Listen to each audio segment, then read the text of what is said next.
My message to the White House is this isn't going away.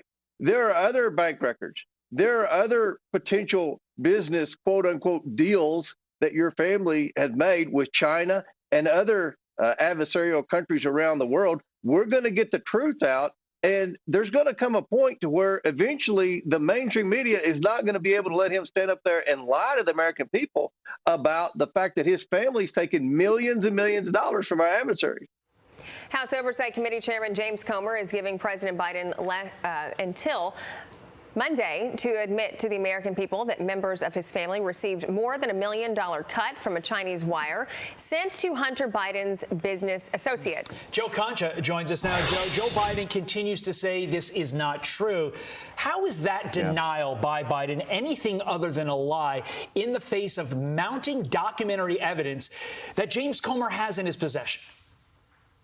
That's the thing, Todd, Ashley, that during the Trump years, there were so many bombshells that relied on unnamed sources close to the president, right? Anonymous sources, he said, she said sort of situations. Here you have actual bank records with names on them. You have emails from Hunter Biden's laptop. The contents have been verified, showing influence peddling in places like China, Ukraine, Russia. And Congressman Comer, he's right to apply pressure here, considering what we've now seen in terms of these bank receipts. Several members of the Biden family, Hunter Biden, the president's brother, James Biden, receiving hundreds of thousands of dollars in just one transaction. The president's daughter-in-law, Hallie Biden, she works as a guidance counselor, yet she received tens of thousands of dollars from a deal with a Chinese electric company for services rendered. We still don't know what those services are. And then, of course, $80,000 went to an unknown Biden. And the obvious question is that the big guy, Joe Biden? But then you look at the homepage of CNN this morning,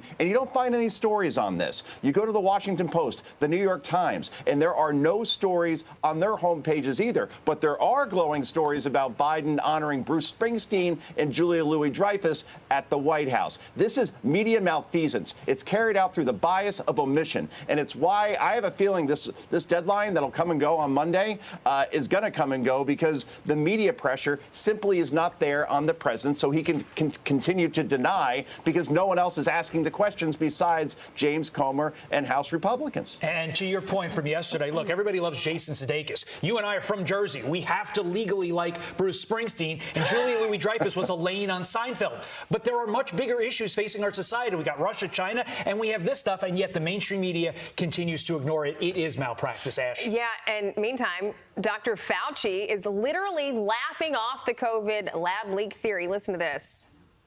It would be molecularly impossible for them to turn it into SARS-CoV-2. They were so different. It's kind of like you have a Chevrolet and you got a motorcycle.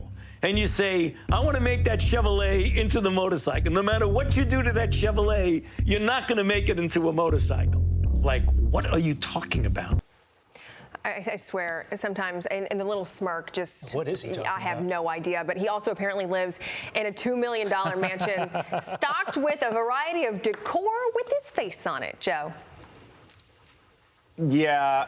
How do you get to a point in life, particularly when you're 82 years old, where you have portraits of yourself, pillows of yourself all over your own home? I mean, that's just weird. If I'm Mrs. Fauci, I'm like, maybe I should take over the decorating here at this point. My wife has taken over my house outside of the basement, and it looks nice. But that's the thing.